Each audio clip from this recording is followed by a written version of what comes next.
Lazy D here. Today I'm working on this 2011 Polaris Ranger 800. I'm kind of doing a basic service, belt change, inspection. This is the first time I've seen this bike, and I can tell this bike is starting to burn some oil. I didn't visually see it when I drove the bike and test drove it, but I'm going to show you some signs here real quick that are make it evident that this engine started to consume oil, whether that is the piston rings are starting to fail or the valve guides and valve stem seals are not sealing anymore or are worn. This may be a leading indicator for you if you're ever looking at a bike.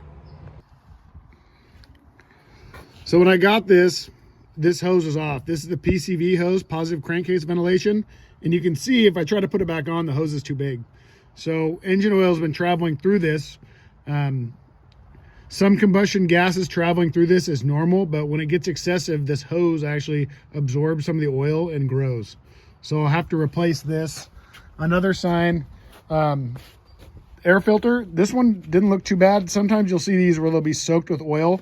You can see a little bit of oil around the sealing edge of it.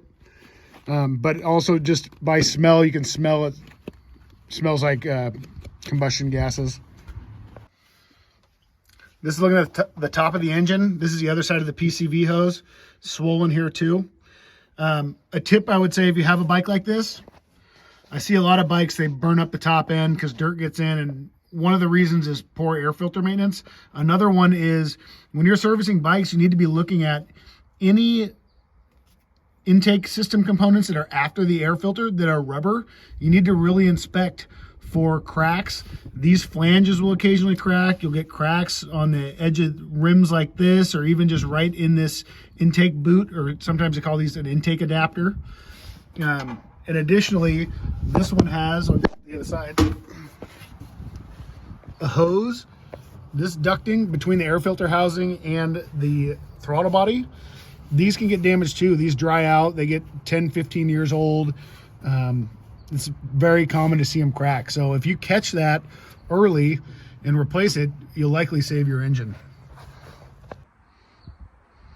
It's a small tip just to look for stuff like this, but it makes a big difference in the end when you're servicing these bikes. So keep your eyes peeled, and if you like this, like, comment, subscribe. Thank you.